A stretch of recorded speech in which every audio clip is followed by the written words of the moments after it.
Hi, boys and girls. I miss you and love you. I hope you're staying safe and healthy. I have another story to share with you again today. This is another Easter themed story. It's called The Easter Ribbit. It's written by Bernice Chartier and illustrated by Charles Micucci. So, as you're listening, I want you to think about all the important parts of the story and be able to retell them at the end. The Easter Ribbit.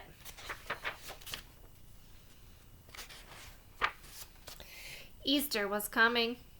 The bunnies were very busy making pretty Easter baskets, carrying jelly beans, and painting eggs. Froggy watched them from the pond. Sometimes he wished he were a rabbit. They seemed to be having so much fun. Maybe he could convince Turtle to let him paint her eggs before they hatched. Frog quickly ran to the beach. Turtle was there, covering her eggs with sand. "Ribbit, Ribbit," Froggy called to the turtle. "It's almost Easter. May I paint your eggs?" "Keep quiet," Turtle warned. "Can't you see I'm trying to hide them? If you were to paint them, every bird in the forest would see my eggs and eat them before the babies could hatch and crawl to the water. Go back to your log and stop bothering me."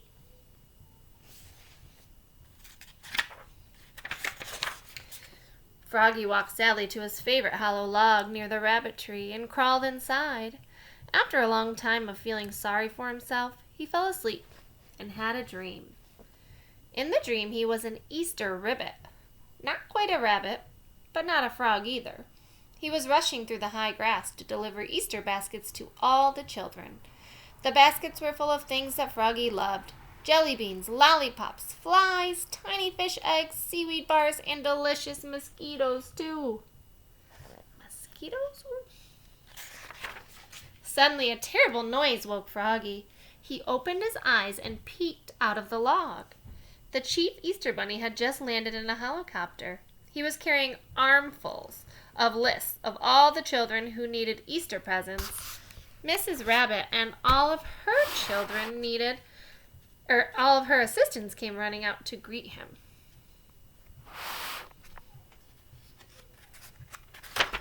"You are doing a wonderful job," said the chief, "but we need more helpers. Can you handle an extra load of deliveries?" "Oh dear," said Mrs. Rabbit.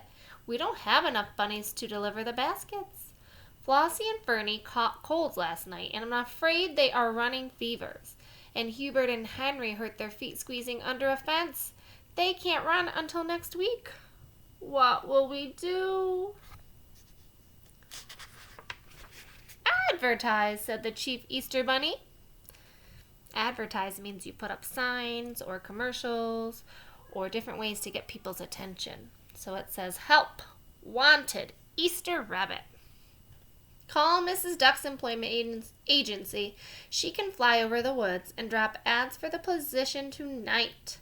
Mrs. Duck's a quack, but she may be able to help us."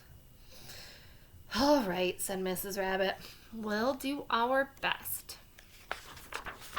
Mrs. Duck was sound asleep when Mrs. Rabbit called, but she woke up and wrote the ad anyway. Unfortunately, Mrs. Duck was very nearsighted and didn't see her spelling mistake. Instead of writing an ad for an Easter rabbit, she had written an ad for an Easter ribbit.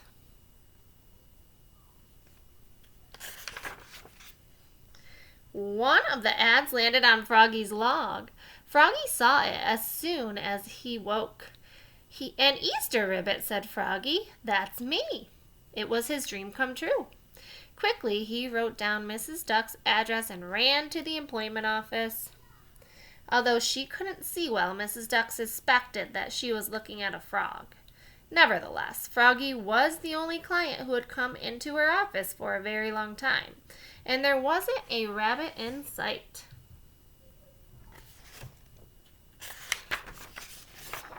Mrs. Duck ran to her storage room and cut out a big pair of paper bunny ears.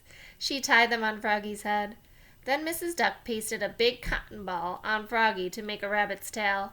Froggy was divinely happy. He ran to Mrs. Rabbit's tree right away. Mrs. Rabbit and all her assistants were working feverishly to color new eggs and fill new baskets.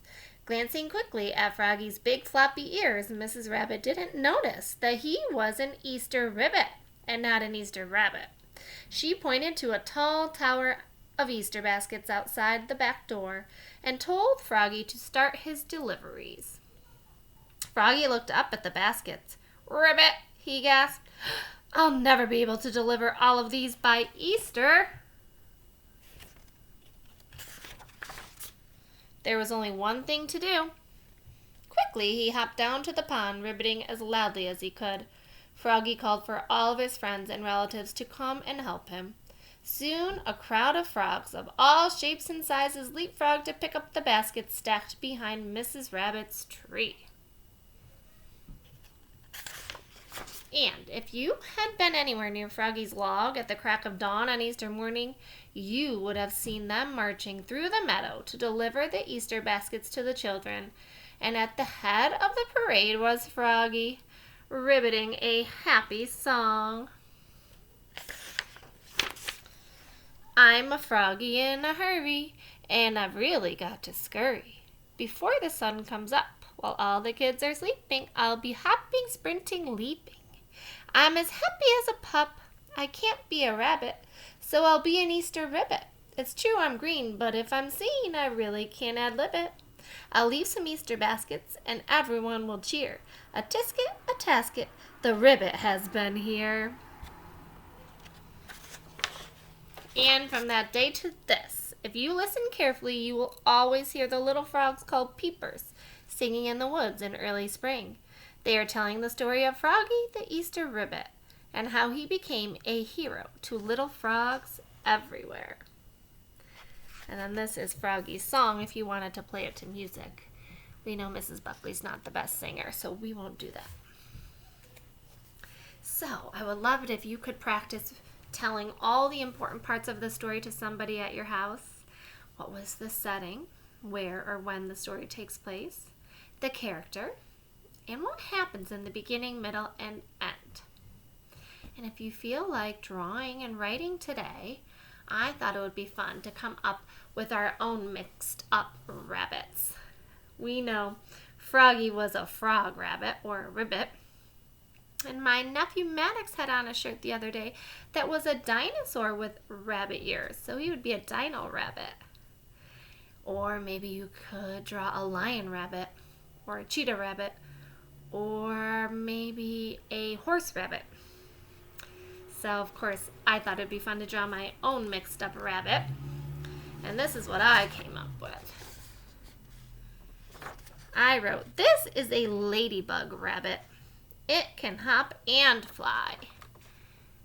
Because rabbits hop and ladybugs fly. So, if you get a chance, I would love to see what your mixed up rabbit looks like. And I hope you enjoyed the story, and I hope to see you soon. Mrs. Buckley loves you. Bye-bye.